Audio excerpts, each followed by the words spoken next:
era chamada de Dama de Preto e era tão perigosa quanto o nome sugeria. Com sua pista estreita e curvas fechadas, Darlington era o teste de direção definitivo. Darlington was the biggest challenge any race driver ever had. If you could kindly apprehend that thing and control it a little bit, you was great.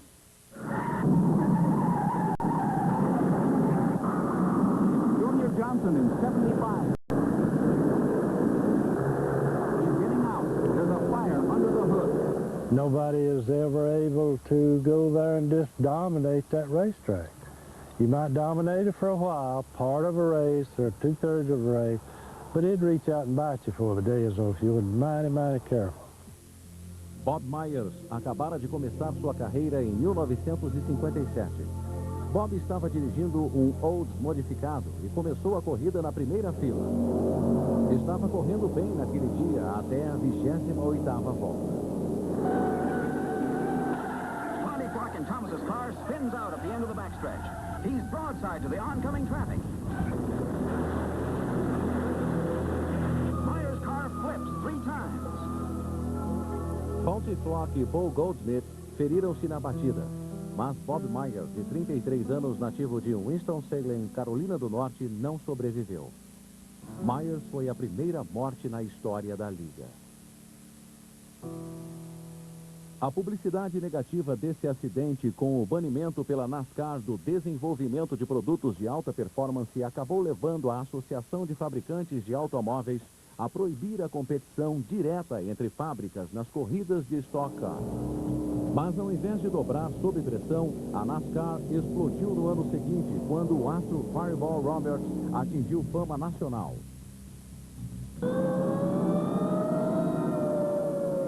Voltamos com a história das corridas de Stock Car. Durante os anos 60, a NASCAR amadureceu. Foi a era dos muscle cars e pistas asfaltadas. Não havia mais circuitos de terra ou pilotos modestos. Os pilotos foram substituídos por uma nova raça de superastros da velocidade. Homens como Junior Johnson, David Pearson, Buddy Baker e Fred Lorenzen. O mundo dos esportes da NBC alimentou o crescimento da NASCAR ao transmitir as corridas para todo o país. Os anunciantes e patrocinadores logo começaram a aparecer. Então, nessa época, a NASCAR vislumbrou seu glorioso futuro. Em 1960, a Pontiac dominava. A Ford e a Chevrolet haviam saído das corridas em 1957 e a Pontiac assumiu as rédeas. Homens como Fireball Roberts, David Pearson, Marvin Pence, Junior Johnson, Joe Weatherly e Banjo Matthews. Entre 1960 e 62, o Pontiac Catalina Team Indians venceu 59 corridas e fez 71 poles, com Joe Weatherly vencendo o campeonato nacional em 1962. Em 1961, as corridas de Stock Car foram apresentadas para todo o país, quando o mundo dos esportes da ABC transmitiu o Firecracker 250 de Daytona. This is Bill Fleming welcoming you to the beautiful Daytona International Speedway, where today we expect some tremendous speeds on this 2.5-mile high bank oval. Em 1962, o mundo dos esportes transmitiu o histórico Daytona 500, vencido por Fireball Roberts, dirigindo seu famoso Pontiac preto e dourado número 22. Essas transmissões de TV tiveram um impacto profundo. For Fireball Roberts, a hometown driver scoring a popular victory. Well, what it did was it opened people's eyes to how thrilling a sport stock car. Junior Johnson, em recuperação após ser preso por contrabando, quem daria a maior contribuição às corridas de Stock Car. Junior descobriu como pegar o vácuo. Essa técnica consiste em usar o vácuo deixado pelos outros carros para aumentar a velocidade. Cotton Ord came buzzing by in one of them Pontiacs, and just quick as he went by, I ducked right in behind him as quick as I could, you know, just as close as I almost hit him when he went by. That's how quick I ducked in behind him. And all of a sudden, my car just, you know, just runs, falls. And of course, old big 60 Pontiac was a broad, big, fat car. It made a big hole in there. And shucks, it wasn't just a second. I was right on his bumper. Looked over my RPMs. I'd been turning somewhere around 7,000. I was up in the 8,000 RPMs, and that thing was whistling. And I knowed then I had found something that nobody else hadn't found. So I didn't say anything to it, and didn't even say anything to Ray Fox about it. I said, I think I can run with them guys. And then when that race started, I grabbed every Pontiac there was on that racetrack and rode them basically to Victory Lane. It was no other way I could have got there without it. Richard Petty wins the Southern 500. No início dos anos 60 surgiu uma nova geração de pilotos junto com uma nova geração de motores. Homens que sabiam dirigir no asfalto e não na terra. Era o fim de uma era. O primeiro novo rosto a emergir foi David Pearson, eleito estreante no ano de 1960. There's Ned Jarrett taking the checkered flag in the 16th Southern 500. Outro grande piloto foi Ned Jarrett, um tímido mas determinado garoto do interior que recorreu a Dale Carnegie para aprender a falar com a mídia. Jarrett teria 50 vitórias na carreira e venceria a Winston Cup em 1961 e 65. I won the championship in 1961 after having won the Sportsman Championship, which is now Busch in 57 and 58, but I didn't really know what to do with the championship, how to capitalize on it, and how to represent my sport the way that I wanted to. Because to take the Dale Carnegie course, to try to improve myself so that I could help my own career and the sport that I was participating in. And it's the best thing that I ever did. You know who I'm pulling for? It's Dale Jarrett. Bring her to the inside, Dale. Don't let him get down there. He's going to make it. Dale Jarrett's going to win the Daytona 500. Jarrett terminou sua carreira na cabine de transmissão. Em 1963, o garoto dourado Fred Lorenzen foi o primeiro piloto da NASCAR a ganhar $100 mil por 6 vitórias em uma temporada. Lorenzen pilotava o Ford número 28 da Holman e Moody. John Holman e Ralph Moody construíram carros até os anos 70 e foram responsáveis pela introdução de muitos componentes de segurança, como o Santo Antônio. Equipamentos que salvariam as vidas de pilotos como David Pearson. You know, you never do think about danger when you're racing. When you see a wreck or something, you know, and of course you hope everybody's all right, nobody gets hurt. Nunca se feriu em um carro de corrida. Mas em 1964, dois dos maiores astros da NASCAR não tiveram tanta sorte.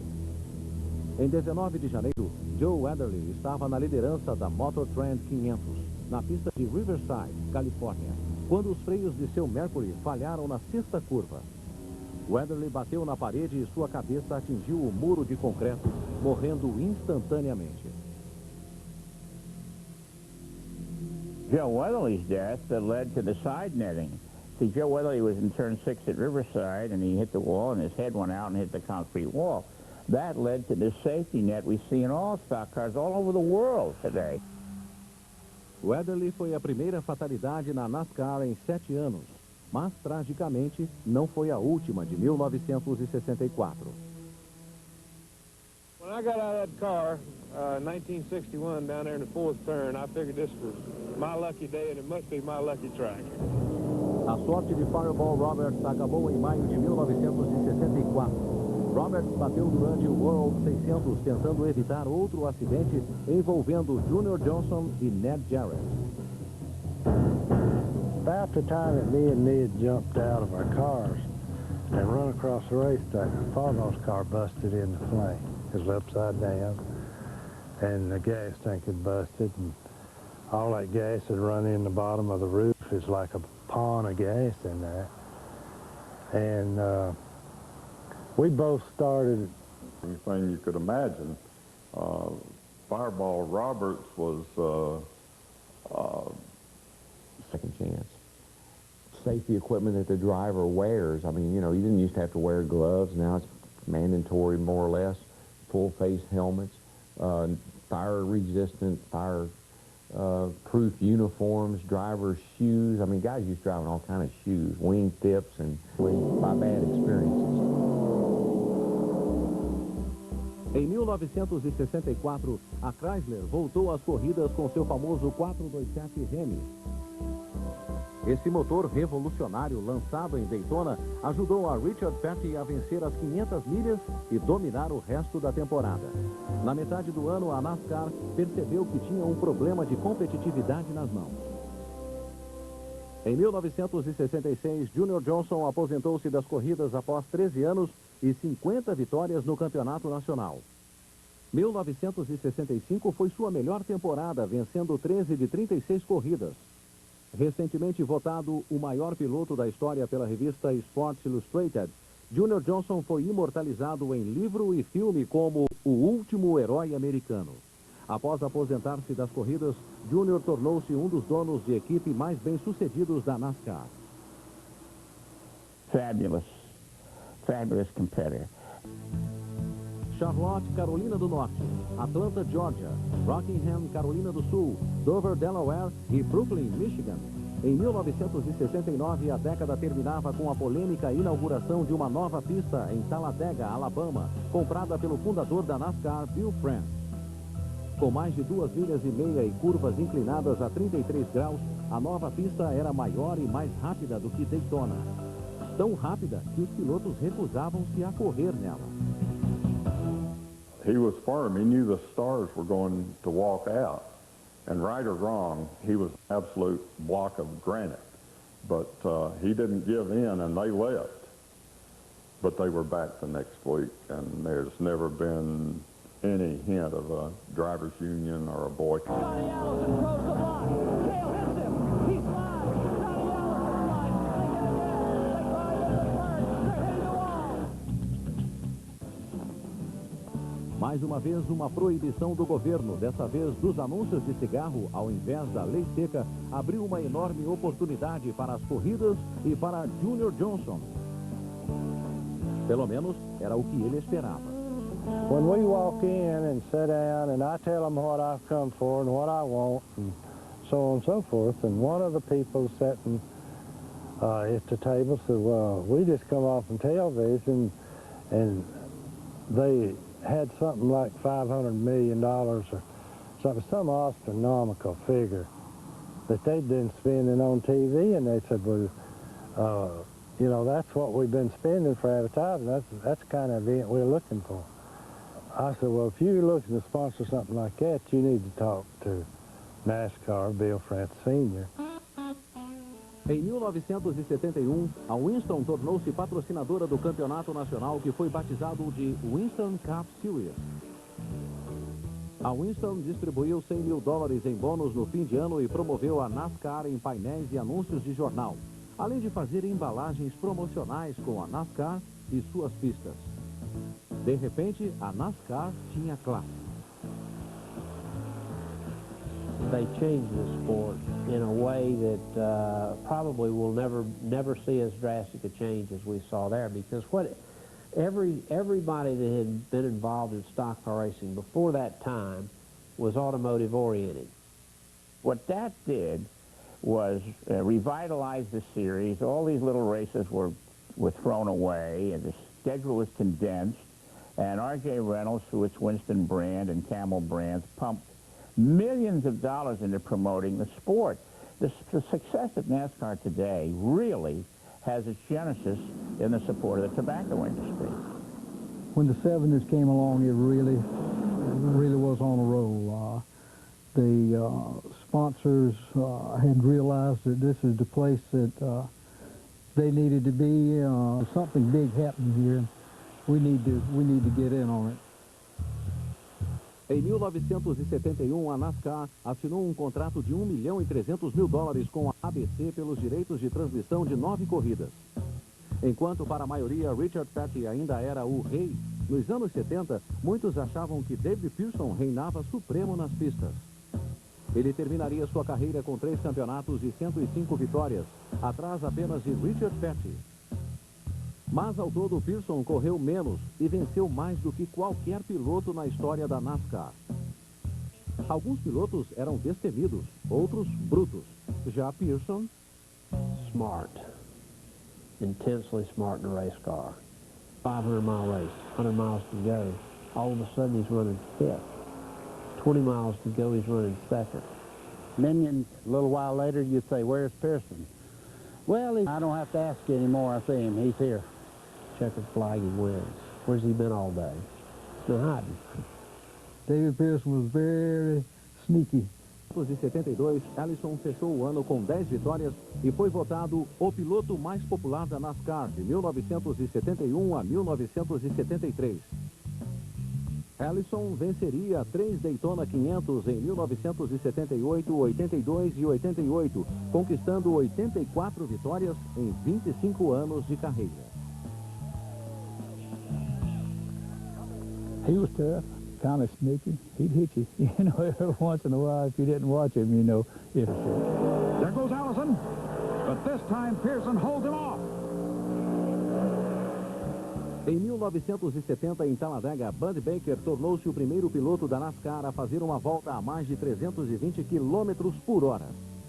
Baker tornou-se o único piloto a vencer 3 corridas seguidas em Talladega. E em 1980, quando venceu o Daytona 500, tornou-se o primeiro piloto a fazer a prova em menos de 3 horas. The word is go, and Cale obeys. Thick and through thin, lapping the entire field twice, leading every lap. Esses pilotos eram tão bons que nos 5 anos entre 1971 e 1976, Richard Petty, David Pearson, Bobby Allison, Cale Yarborough e Buddy Baker venceram 140 das 167 corridas do Campeonato Nacional, incluindo 100 vitórias em superpistas. Não era incomum vê-los como os 5 primeiros corrida após corrida.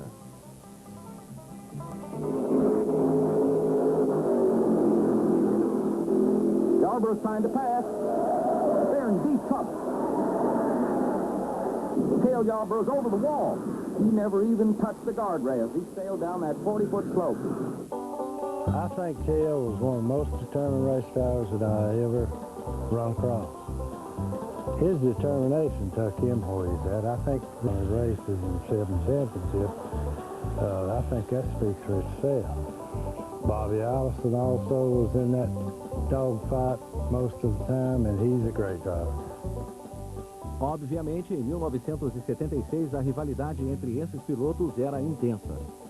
O fato dessa disputa culminar em uma batalha em TV nacional, com o resultado mais dramático na história das superpistas, foi um golpe de sorte para a NASCAR. Em 1976, a ABC transmitiu ao vivo a final da Daytona 500. They're going to be side by side as they exit the bank and head for the finish line. Richard Petty goes back in front. They both spin. They're in the wall. Petty is sliding, slamming into the wall. He's coming down toward the finish line. Will he make it? He's still moving. The car stops 300, 400 feet shy of the finish line. Pearson is still running. Here's Petty trying to fire to come across the line. David Pearson moving down through as they come to the stripe. The winner is car number 21. David Pearson venceu aquela batalha contra Richard Petty, mas o resto dos anos 70 pertenceram a Cale Yarborough. Ele venceu 3 Winston Cups seguidas entre 1976 e 78. Seu recorde não foi batido até hoje. It's almost unbelievable that record can still stand with the people like the Pettys and the Earnhardts and even the Gordons and all. Para desafiá-lo. Era um garoto falastrão e confiante que para muitos era a versão NASCAR de Muhammad Ali. Seu nome era Darrell Waltrip. Os fãs e pilotos ou o amavam ou o odiavam, e Yarborough o odiava. Quando bateram disputando a liderança da Southern